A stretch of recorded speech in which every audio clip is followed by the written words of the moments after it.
do whatever the Hyundai you want. Hey, I'm Ricky Stenhouse Jr. G'day, I'm Marcus Ambrose. Hey, this is Kenny Rowe, and you're listening to The Fuel Pod. This podcast covers all things motorsports. It's unfiltered, it's unmasked, and Ooh, we're going crazy.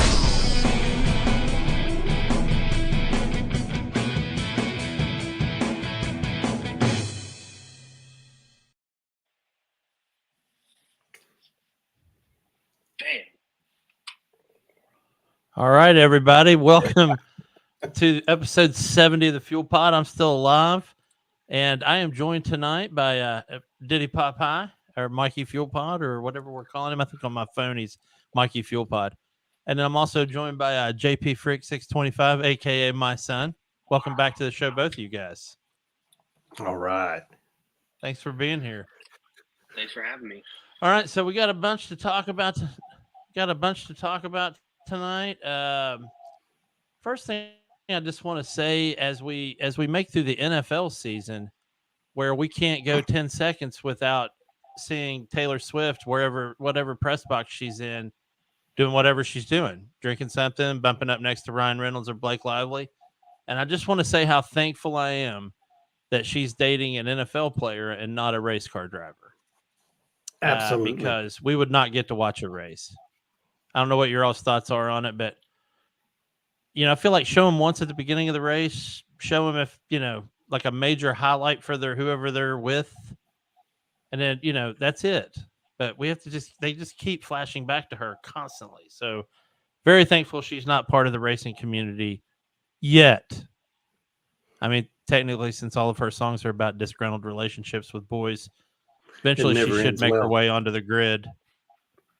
So let's hope not. I know we had that rumor going around she was going to be dating Fernando Alonso, but I think that was just some shit that Chad wanted to get started. Her relationships are like a Ferrari pit stop. Wow, man, that's just not right. It just doesn't end well. That's uncalled for, especially this early in the show. It's completely uncalled for. But speaking of Ferrari and how they're going to win this weekend, we're going to move on to the Qatar Grand Prix for Formula One. So relatively new track. The first Grand Prix ran there was in 2021, and we did not run it in 2022. And I just got this bit of news, but Jason, would you like to share this news with us? Yeah, we did. We didn't run the track in 2022 because the FIFA World Cup thought it was way more important. It decided that it was going to host it at Qatar, and they couldn't set up the grid for the F1 race and the World Cup happened to be on the same weekend, so they chose the World Cup, and World Cup went with it. Okay, well, I didn't even know that, so I'm actually shocked. I thought it was going to end up being COVID related that they didn't do it, but obviously it wasn't. I'm assuming the football stadium, which is what they call soccer over there, I'm assuming the football stadium was near the track. Yes. Okay. They're in the just kind of co-located in the same spot. Okay, so it is back this week. So we have 57 laps here. If you want to watch this race, luckily you get to sleep in this Sunday if you're on the American side of the pond, because the race is not till noon. So because they have to run it at night. I was just watching the weekend warm-up on Formula One's website, and it was hot. They were sweaty, and that was nighttime. So it should be interesting, and I think that's going to really affect tire deg. I don't know what your guys' thoughts are, but Pirelli's bringing their 3 hardest sets of tires. Even their soft tires will be hard. Is that because of the heat? Yeah, it's gonna melt those tires.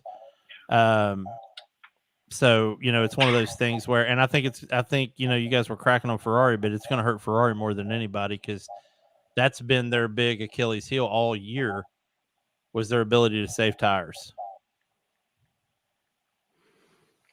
Interesting. I was seeing something about the heat earlier today, and I was wondering how strenuous this race is on the driver.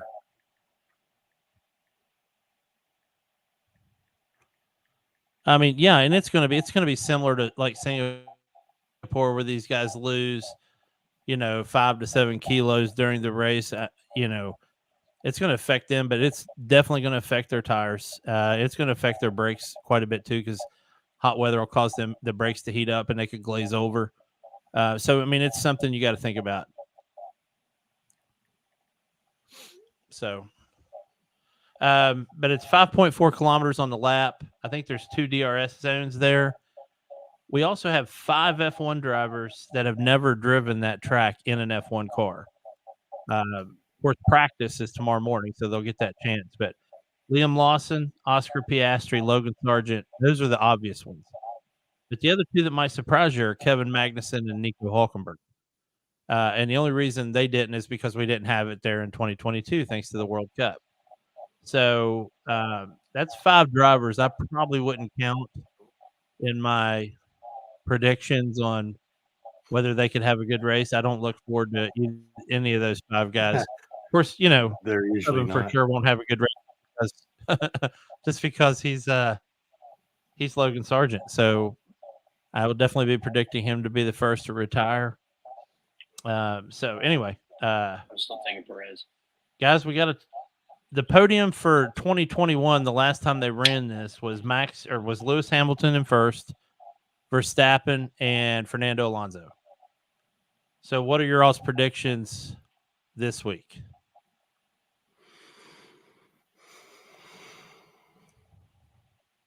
Max is going to win. Yeah. Max is going to win. I think it'll look like it has. Lewis Hamilton's going to get up there just from being able to adapt only where they've only played, raced once before. He's got enough experience where it's just the road. And so I think Lewis Hamilton. Well, I'll agree with you on. I agree with you on Max Verstappen for sure. Jason, what are your thoughts? I'm taking Max Verstappen. Obviously, he's going to win. Okay. There's no doubt about that. I think with the way Lando's been running, and he ran the track before, I think he's got a good chance at 2 or 3. And, the third position's kind of open to pretty much anybody. Yeah. I don't think Piastri's going to be up there, even though he got podium last week. I don't think he's going to be up there. He hasn't ran the track. Hamilton's got a good shot.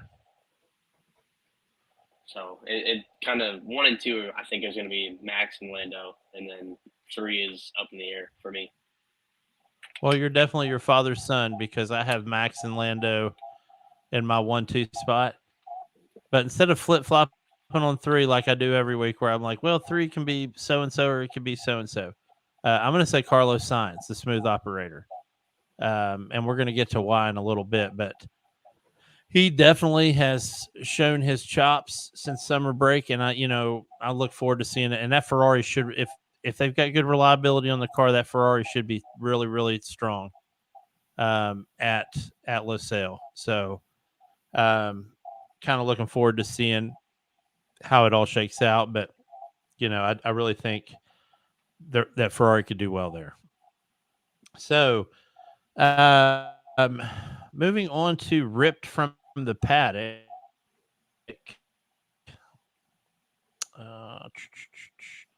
So obviously news stories from Formula One. Haven't read you guys haven't. So we will go ahead. So we will go ahead and pull them up there and see what you guys think. So Liam Lawson is expecting Qatar GP to be tougher than he's used to. Should I cue the Jeopardy music or? Yeah, it should be, right? That's the way it's supposed to be. I mean, you'd think so. I mean, AlphaTauri's got a big upgrade package. Yuki Tsunoda has not finished the past 2 races. I think you're looking at a situation where he's going to be aggressive because Lawson was aggressive against him. And I think you got look at that. I can't even believe it. I'm still having shock here. Oh, hey. I'm going to throw this up there real quick. Look at that. Good is. What's up, man? So they've got an upgrade package coming to that AlphaTauri, which should give it added pace. So I'm kind of looking forward to that piece. But The biggest piece is Liam Lawson does not have a seat for 2024. So AlphaTauri does But he have a does big for package. 25. Yeah. So, yeah, we can definitely talk about that here in a minute. But, I think he's right. I think it'll be tough. But I think he'll be fine. I mean, I don't think he's going to retire. Second article, we want him in the car next year. Vol says Williams wants Sargent to succeed. I absolutely disagree with that. It comes cheap. Yeah, I think he's just giving the press a line because they're going to shit can his butt as soon as they get a chance. I don't know who they're going to get in his place. If they keep him, it's because there's literally no one else. So what do you think? America's got to have another driver somewhere, right? I mean, yeah. I mean, if that's a condition, like I don't think that's a Sargent? condition. Maybe it's a sponsor. No, it's not a condition, but but it's hard to just hate on the guy because he's from the U.S. But come on, Yeah. there's got to be somebody else that can drive a car. Yeah, and I mean, it's not like that's a bad car. Alex Albon has shown really strong pace in that car all season, except for a couple of retirements, which one of them wasn't his fault. And the other one was also not his fault. So, it's one of those things where, yeah, Jason, you were joking. I could tell you were joking, but Liam Lawson would not be bad in that Williams car. I wasn't joking. I was Oh, okay. I thought you were joking, but yeah, I mean, I think you could throw him in that car and he'd be fine. I think you could literally throw anybody else in that car right now and be fine. And I want to save some of those comments for here in a couple minutes. But let's move on to the third one. The reinvigoration of the smooth operator Carlos Sainz. How the Ferrari man stepped up after the summer break. And man, I don't think there's any better good news story in Formula One than how strong he came on after the summer break. And he's really made Charles look like a junior driver. And that's sad because, I mean, I like Charles, but I'm obviously a bigger fan of Carlos. He's got a killer instinct that, when Chad and I were last season talking about Carlos Sainz, we were always talking about he gets the yips when he gets up there close to the front. And he would always back off and just be content to follow 4 to 5 seconds behind. But now he's going straight for the jugular on some of these guys, and I think it's cool. How are you guys feeling about it? Hey, Mikey, you're the one that wins all the predictions, man. So, I know. What do you think about Carlos Sainz? His win and the ability to think while he was driving, he knew what he had to do to secure that win against those two wolves that were hunting him down. Yeah, and I don't think there's any better description than the thinking wolves. like a champion. Thinking like a champion. And it really shows. He's got a championship pedigree too. So you think about his dad, big time world rally champion, and obviously getting tutoring from him and from other people in his life, including Fernando Alonso, who I think are the two biggest students of their sport. They're the two guys that are thinking about everything on the track and not just where they are and who's around them. So I think that's kind of neat. Any other comments on that? He shouldn't be in a Ferrari. I'd like him more if he wasn't. And he knows to start singing Smooth I am Operator just getting beat the F up tonight.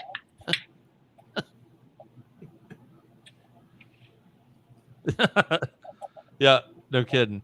So some silly season leftovers. This has been kind of a mild silly season, but I might make it a little bit sillier tonight, straight up from some of the original silly season stuff. But we already talked about Liam Lawson.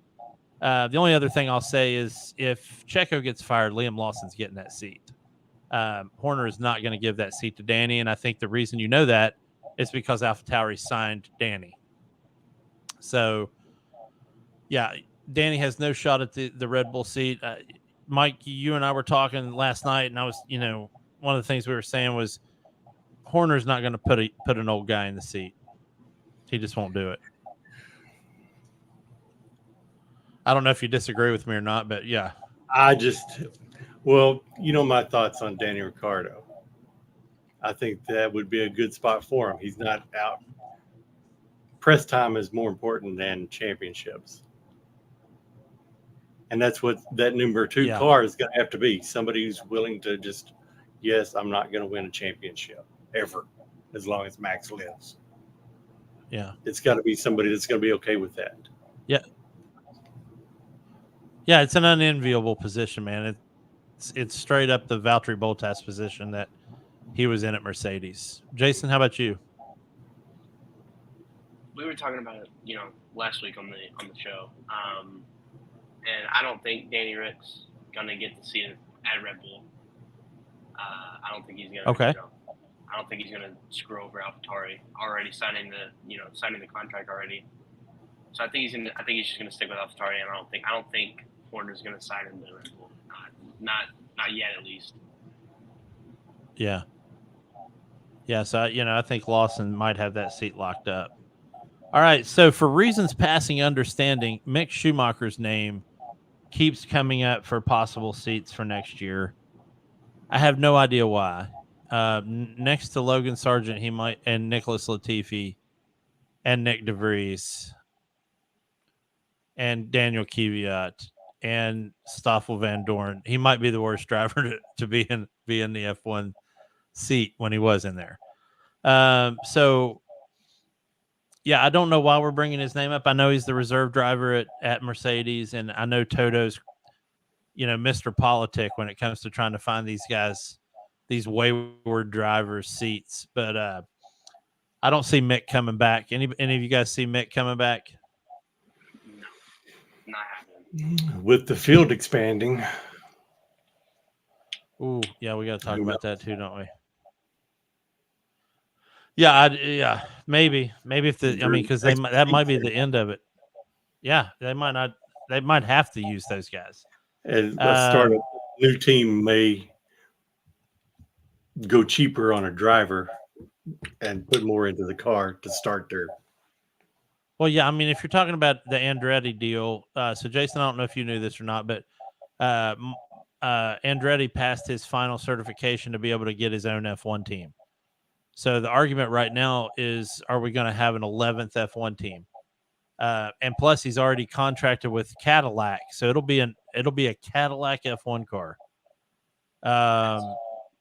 Which there might be people that don't watch a lot of racing that see this that say, what in the hell is Cadillac going to be doing? But if you look at what they've done with their hypercar on WEC, it's a competitive car. If they can keep it together and they get a driver to keep it out of a wall, that Cadillac was very competitive at Le Mans, and you're sure to see some type of similar package go under the hood of an F1 car. So it's really going to come down to a driver, I think, and they're going to have some options, but I think the bigger argument is, how is an 11th team going to affect the field? And what's the point scoring? Are they going to change the point scoring system if they've got 11 cars or 11 teams? I don't know. I didn't get that deep into it. I don't know why. Think about it. That's 11 drivers not getting points every week. Get better. The get good bro thing is definitely on task, but I think eventually they're going to have to revisit scoring, and this is one place where I think NASCAR actually gets it right, with the way they dilly out points for even for anything pretty much. So I think F1 wants to stay away from that, but I think eventually they're going to have to get to a system where because these guys won't get any money. And now you're looking at throwing another team onto the back end of the field that won't be getting, constructor money. So I don't know. That's probably a whole separate show by itself. Yeah. They'd have to do that. But, some of the teams have old money coming in that's regardless of where they are in the constructor. Ferrari gets a special dispensation. Mercedes gets a special dispensation. They actually make more money than the number 2 team, assuming they're not the number 2 team, which they probably will be this year. This one, I don't even want to really talk about it, but Lance Stroll's safe with Daddy in the driver's seat. Anybody thinking Lance Stroll's leaving Aston Martin is smoking something? He's not going anywhere. I mean, this is like the supreme version of little league sports right here, where you've got dads living vicariously through their kids. This is absolutely that, but at an F1 level. Jason, are you going to make it right there, buddy? Long day. Yeah, So I don't think Lance Stroll's going anywhere. Anybody think that Lawrence Stroll will fire his son? Either one of you? Nope, not a chance. And that's sad because he holds that team back. Yeah. Yeah, you can say whatever you want, but I think at the end of the day, if Aston Martin does not achieve where they wanted to be in the constructors, I don't know how you not blame that on Lance Stroll. So, guys, here's a cool little stat for you. In the first 8 races, Aston Martin scored 155 points. In this most recent 8 races, they've scored 67. So they literally dropped half, more than half. And I think you blame it on the fact that you can't get 2 cars into points. Oh yeah, I mean At least not consistently. They showed in the beginning that they had 2 good cars. Now the other teams have caught up a little, but you're only having one driver show up to the track, to the circuit. Yeah. And you've got just an absolute, you got McLaren on a full rager right now, booting their way through the field. And if you base it on the past 3 races, I think you're looking at McLaren as number 2. I don't think they're going to be able to catch up. But if the season started 3 races ago, McLaren would finish out probably number 2. Which is crazy because I know, at the beginning of the season, Chad and I did our predictions, and I'm pretty sure I picked them to come in 9th.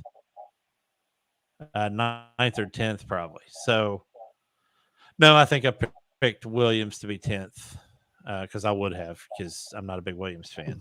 But here we are. So, my last topic, since he got fired recently from his IndyCar seat, what are your guys' thoughts on Romain Grosjean coming back to Formula One?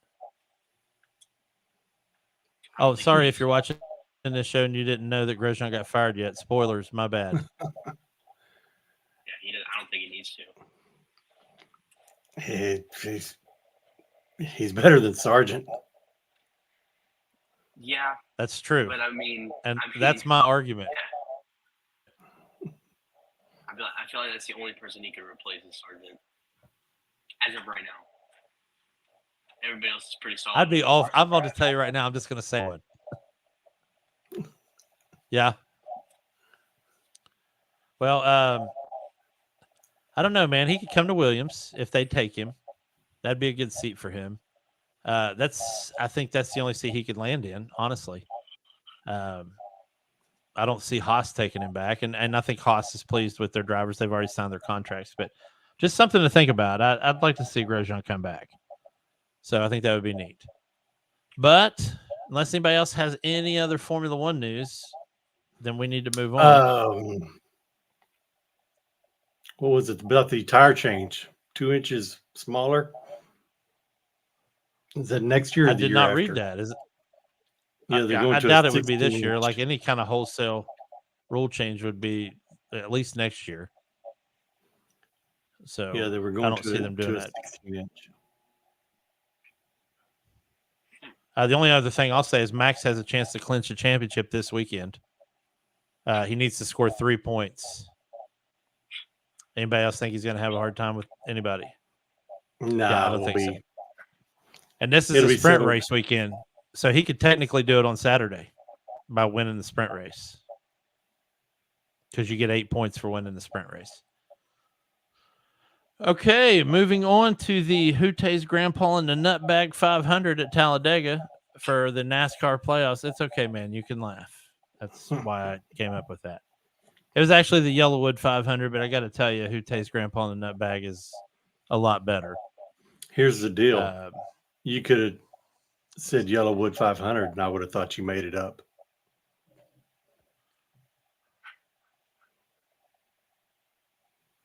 Uh-oh, he got fast forwarded. I think he's in the future. He went to a time machine. There he is. Hey, what's up, man? What happened? What happened? I don't know, man.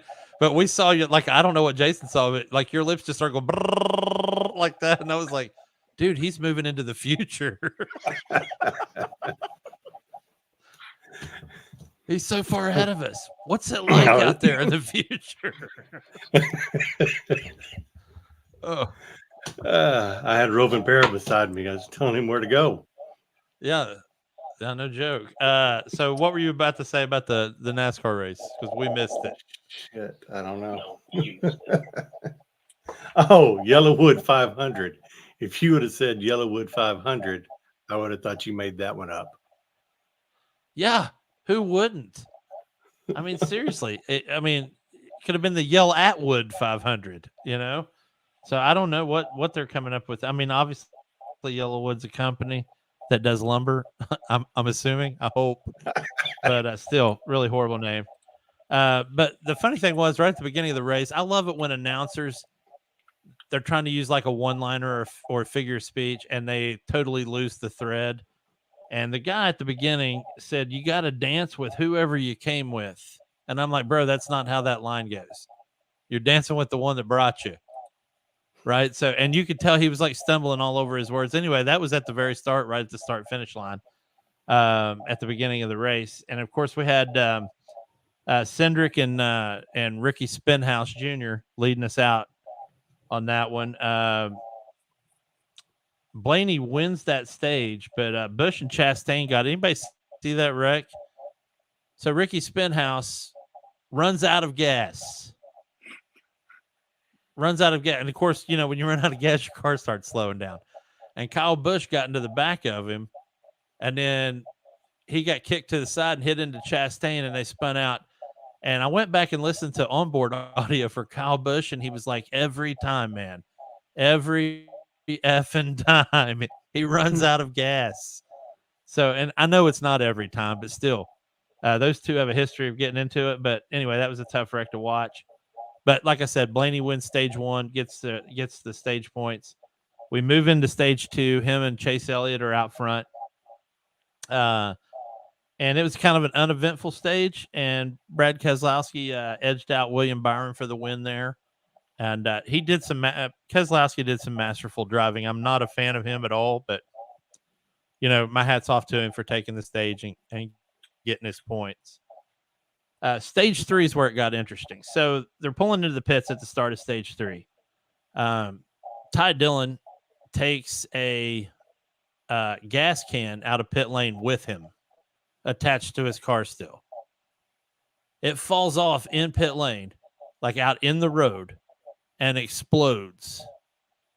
And there's a fire. It looked like a Burning Man in the middle of pit lane while the other cars are trying to come down past it. So that was an interesting moment in NASCAR history, I think.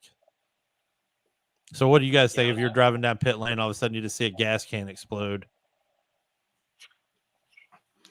Yeah, I saw that. I was on the side of my eye when that happened. Yeah. I was talking to my wife.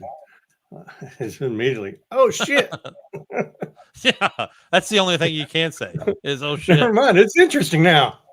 Yeah. So they get out to start stage three. You know, these guys are three wide pretty much for the entire track, but that middle line was so I could not believe how slow it was. You see Buscher kind of screwed the whole middle line because he kind of jigged out to the left or right trying to pick what line he wanted to be in. And Hamlin had to back up off of him and Wallace. And they back off, and then that line literally just looks like they came to a complete stop, and the outside and inside line just kept on going. So it was kind of neat to watch that happen. Towards the end of stage three, Kosovar got spun out by Keselowski, and Dillon and Gibbs both got picked up in that fracas and sent to the infield. It was a mess, and that was with 30 to go. By the time they got started back up, there was 13 to go. And at that point, it was all Blaney and Harvick. And, you know, you kind of want to see, this is Harvick's last year. he's going to retire.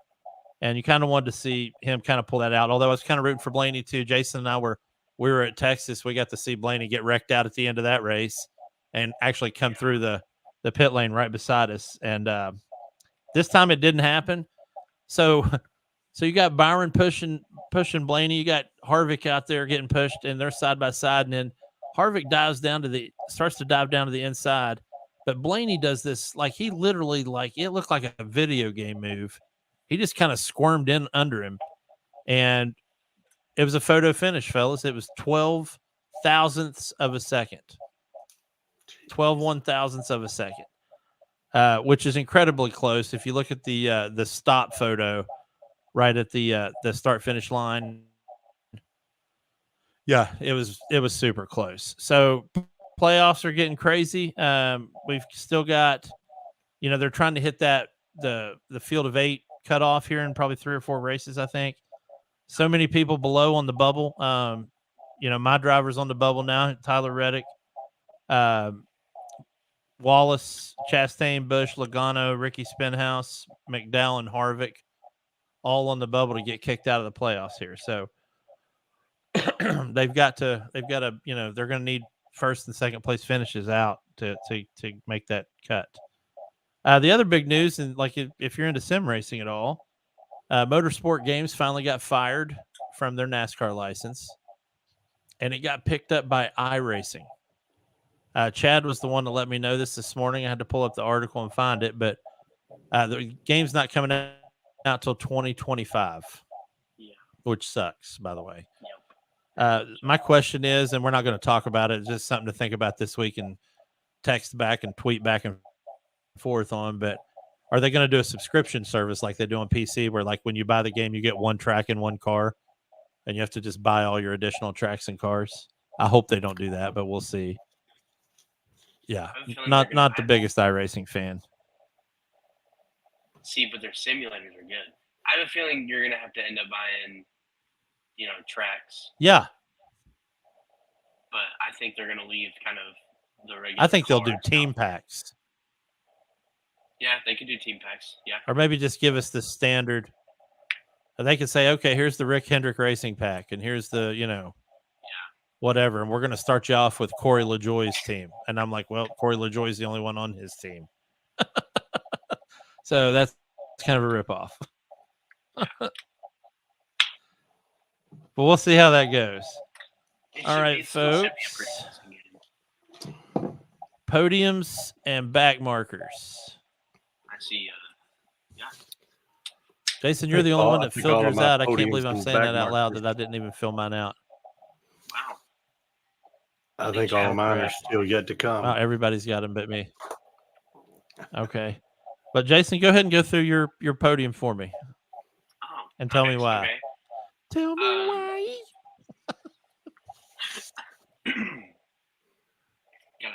Okay. So, for podiums, I got in my 3 spot. I got Danny Rick for giving Lawson another chance in the car at a track he hasn't raced at yet.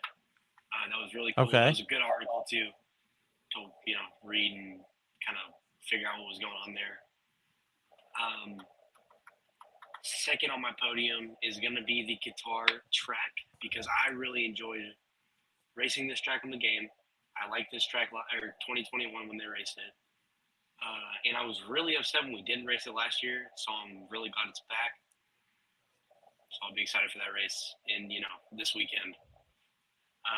And then number one on my podium, I got Bubba Wallace. Because when we went to the race in Texas Motor Speedway, he was almost 100 points behind or over 100 points behind. Yeah. And now he's moved up to the 10. And next race, I think, is the last race before the bubble gets cut off. So if he does, he's got to win. I think he's got to win that race. But if he wins that race, it could push him in the top 8. So that'll be exciting to see for sure. Okay, well, I didn't actually come up with a full-on podium, but I got to tell you,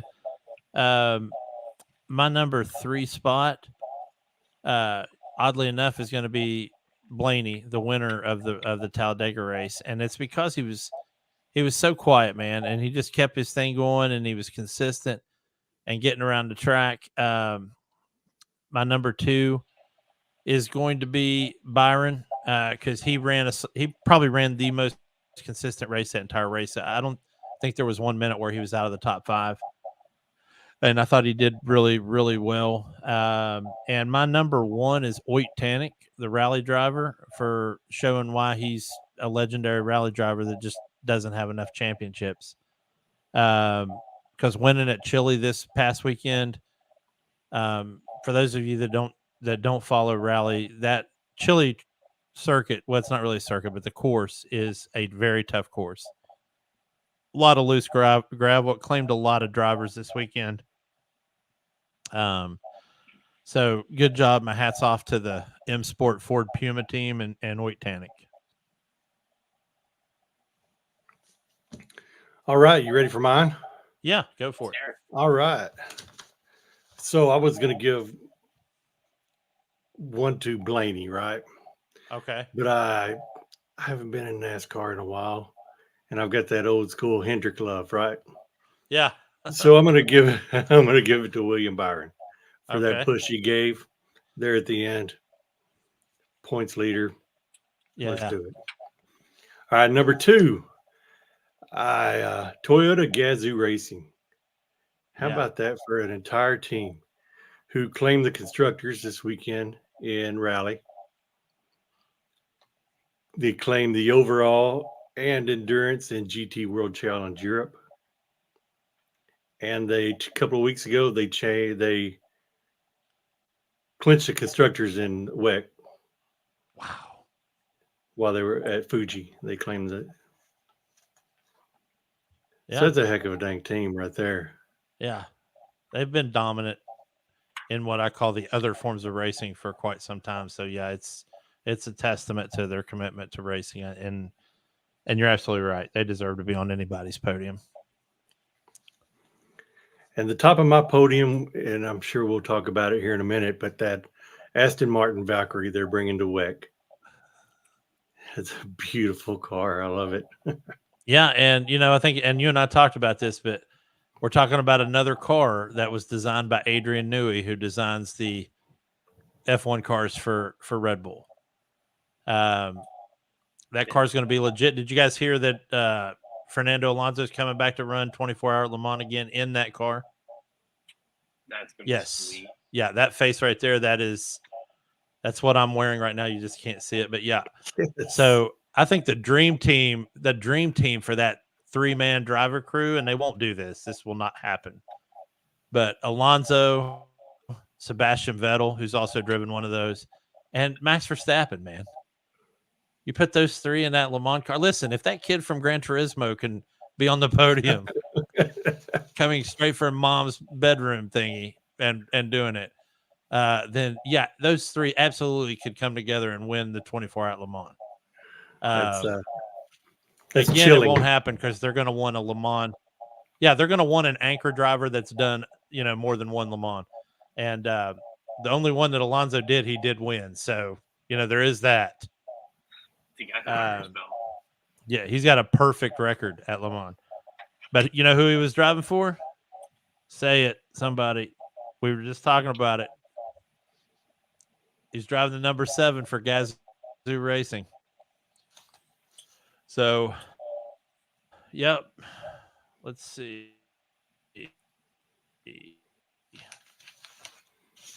Back marker than the others. There you are. Back markers. Back markers. I'll go.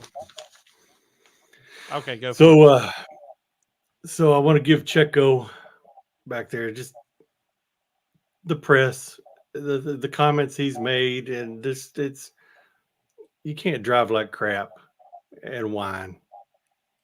Yeah. I don't know. I think it's in his head. He's in his head, and I think he's got a traveling psychiatrist going around with him now. So maybe that'll fix him. Who knows? But yeah, he hadn't been worth the crap. Yeah. So my next one is for Lawrence Stroll. Dude. Yeah, he had an article today or the interview today, and he's just totally against this new team, all of it. And the only thing I can think of is his baby boy coming in 22nd any worse than 20th? Yeah, no shit. Because that's, I mean, that's got to be why he's against it, right? Oh, you would think so. Well, that and the fact that, there's a lot of people that have, and I don't know if Stroll's one of them, there's a lot of people that have beef with Andretti and always have. So, plus it's going to help McLaren because Zach Brown and Andretti are good buddies. And I'm not saying there'll be collaboration there, but I'm saying there'll be probably some collaboration there. So, and you look at McLaren trying to battle Aston Martin right now. So, yeah, obviously Lawrence Stroll's going to be pissed. He needs to find something for his son to do. Yeah, I mean, he's got first world problems. Yeah. And the top of my list, this is the first weekend I've dedicated. Look, I'm going to follow the rally all weekend. And who's the guy who I want to see, right? That's Pecolapi. Yeah. He doesn't even make it in a race. He crashes out. Weekend over. Yay. Stage 1. Yeah. Yeah. I think I texted as any Oklahoman would say, right. Yeah, you did. And I did. Yeah, it was 2 words in his name, too. Yeah, he janked that car and went straight into bar ditch. Broke his toe link. I'm all geared up to watch the rally all weekend. Yeah. And I know the guy who I'm going to be watching. He's That's not there. Pecolapi? He's not there. So he's at the back of the back. Yeah. Jason, who's on your back markers, Bubba? So back markers. In my number 3, I'm just predicting it right now. Perez is going to be out in probably 6 laps next race. That's just prediction right here. That is a stiff claim. I think he's going to be in the wall, lap 6, first hairpin. He's going to be in it. I think it's going to happen. That's my third for back markers. Okay. My second one is Spinhouse doesn't know how to fuel, or his pit crew doesn't, I guess, because I mean he's probably ran out of fuel 2 or 3 times I've seen. So yeah, this one caused a big wreck, and Chastain wasn't too happy with it. Well, if you listen to Spinhouse's onboard audio, they told him to flip the switch, which I think they can get 2 or 3 laps out of that if they flip the switch over to that alternate reservoir. But they don't always judge that properly. So, I mean, it might not have been his fault, but everybody's still going to blame it on him. Yeah. And my number 1 on back markers. And then Logan Sargent is on the top. It's Logan Sargent. Yeah. 2 weeks in a row. I can't do it. I don't think he's a seat in F1 right now. Yeah. So, I mean, there's drivers on a list that could replace him in a heartbeat. Yeah, without a doubt. My back marker list, very similar. Number 3 is Logan Sargent for the very same reasons you did, so I'm not going to belabor the obvious. He's terrible. Number 2 on the back marker list is Ricky Spinhouse. And my number 1 is going to be Keselowski because – so here's the thing. The guy wins stage 2, gets his 10 stage points, got a real chance to win this whole race, decides he wants to push on – I forgot who it was, Kosovar, I think. He pushed a little too hard, and he's pushing not on the straight. He's pushing in the tri-oval, in a turn. And you're Brad Keselowski, you haven't, this isn't your 3rd race. Guy's been racing for what, 20 years, 15 years? And he tries to push somebody, you can call it bump drafting all you want to, but he was pushing him and he spun him out and caused the wreck that ended up. I was glad it took him out too because he deserved it. So he's number 1 on mine.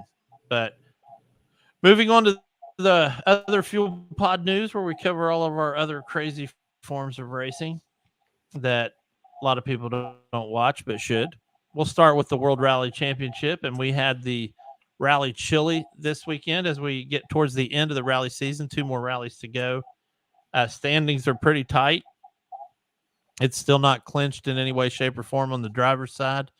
Mikey already mentioned that it's been clinched on the constructor side by Toyota Gazoo. So, Rally Chile, we start Friday with Esapekalapi putting it in the bar ditch, and he's out of the race. Oit Tanik ran a really solid Friday, had the lead after Friday. Newville and Evans took it from him on Saturday, and then Tanik took it back on Sunday and won. But your podium was Oit Tanik, Terry Newville, and Elvin Evans. Rovin Pera actually got – so it's Rovin Pera's birthday. I think he turned 22. Yeah, it just makes me feel older and older. But so last year on Rovin Pera's birthday, he won the World Rally Championship. He clinched the Drivers' Championship. This year, he got his birthday present was getting kicked off the podium by Elvin Evans. So it's kind of like a complete polar opposite birthday gifts. But Mikey, I wanted to go to you because I know you caught some of this and tell me what your thoughts were watching what you got to watch. Yeah, so Oit Tanik, he all weekend was consistency is what he was just, I say slow and steady, but Yeah. you can't really, it's not slow and steady, it's a rally. But just Yeah. The whole weekend just stayed steady while everybody else was tearing up their stuff, making, I think Newville tore the tires off his car. They went with, I guess, soft tires and bad calls on some of that, and Tanik just stayed the course all weekend. He was just right there. Just let them do what they're going to do. I'll be the one at the end. I think they ought to call Tanik like RoboCop or T1000 or something. He's such a robot when he is inside of his rally car. He's so methodical, and he's always. I'll always think Farmer coined the best term ever for what rally is. It's vectored thrust. Basically, you just point a car in the direction, hit the throttle, and then play with the steering and pray to God you make it to the end. But Tanik's one of those guys that he's waiting for every turn. He knows what he wants to do. Now, does it always work out? No, but it doesn't for anybody. But it does more often than not for him. I think he'd rather go slower and finish than try something risky. And I think you're right. I think he was all on point this weekend, and it showed from beginning to end. So that's what I thought. But looking at the standings, Rovin Pera is still leading with 217 points because he did have a very, very, very good middle of the season. But Elvin Evans is at 186 points.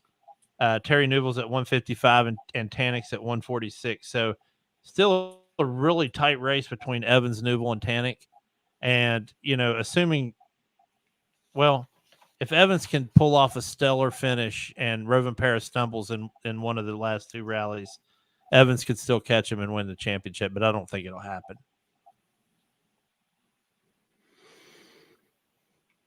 So we got Rally Hungary this weekend and then Rally Japan after that, and that's it. The other news is Oit Tanik going back to Hyundai. Oh, yeah. Holy crap. Yes.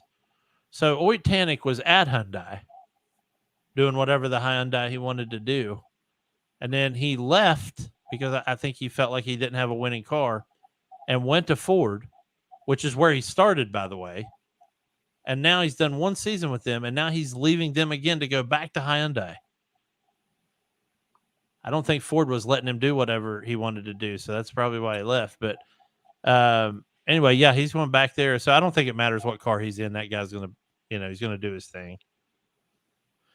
But, and Hyundai is, they're this close. I know we were just talking about Toyota dominance, but they're that close to being there and getting up there in the Toyota level. So I'd like to see what they do, but just capping off the rally footage was still talking about Toyota's dominance in. And here's the thing. So I know Toyota's in NASCAR, but it's kind of an unfair thing to say that Toyota or any manufacturer is in NASCAR since NASCAR comes up with what they want their body chassis and engine setup to be, and then they give it to the three manufacturers and they slap their stickers on them, and that's that. So it's really not even fair. And then Toyota's not in F1 because I don't think they care. I really don't. I think they've always been more centered on the cars that normal people buy and then turning those into race cars. So they've been racing hyper or Le Mans style WEC races for a while. Very dominant in LMP1 and now hypercar. Very dominant in rally. The Super came back out, and then they got involved in GT. So it's one of those things where I think they rely heavily on just sticking with the things that they're good at, and I think that's smart. Instead of going out there on the fringes and try to do something they don't. Yeah, which I think is awesome. But anyway, yeah, that's really cool. Not everybody can be Max and win everything. Yeah, no joke. I mean, they get close with a couple of their guys. That Kawahara guy for WEC and Sebastian Buemi. It was Buemi that was in the car with Alonso when they won the 24 at Le Mans, and that dude's a machine too. And they also race Dakar, man. They also do the Dakar Desert Rally, and Buemi's done that with Toyota too. So is Alonso.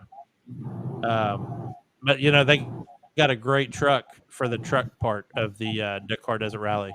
So, they got I think the team is like 4 trucks. But anyway, they do very well there. But guys, that's really, I got some IndyCar information. It's not much. We already talked about Grosjean getting fired from Andretti Motorsport. There you go, dude. There's your conspiracy theory. I just now said it. Grosjean got fired from Andretti Motorsport, who just got approved for an F1 team. But it begs the question then, why would Grosjean be suing them? I probably wouldn't do that. Lawsuit about, yeah.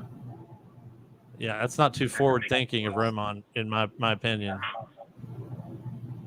Maybe they can, when they go into mediation for the lawsuit, they can say, well, he can say, well, if you give me one of your F1 seats, I'll drop this whole thing. And he can extort an F1 seat. That would be great. That'd be a good news story. That'd be a crazy news story. Pato Award is going to get to do an F1 practice run at Abu Dhabi for McLaren. He's an IndyCar driver. He's already done this once before for McLaren. Test drove their F1 car at Barcelona. But he's going to get to do it again at Abu Dhabi this year, which Abu Dhabi is the last race of the season. So I don't know if they're looking at him. I don't know if it's a bluff. I don't know if it's going to be one of those things he does it every year just in case they're looking at him for a future seat. But anyway, just wanted to leave you guys with that, because anytime an IndyCar guy crosses over, it's an interesting news statement. Usually. Any of those guys could be better than Sargent. Any of them.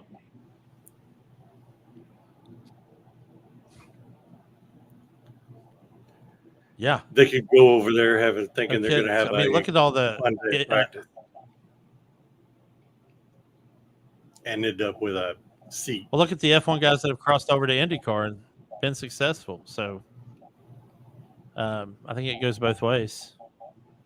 So, but guys, thank you for joining me and having a good show tonight, folks. If you're listening or watching, make sure you hit me up on Twitter at jneil729. Hit up Mikey at 2Diddy4 and Jason at JPFreak625 on Twitter. I hope you'll join us next week, episode 71. We'll obviously be doing our recap of the Qatar Grand Prix and whatever's left over from the NASCAR carnage as we get to the end of that season. And then we'll be talking Rally Hungary, obviously. So, guys, have a good week. Be safe. Enjoy your race weekend.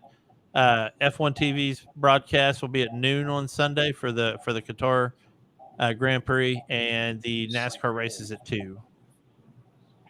So, all right, everybody. Thank you very much. Have a good week.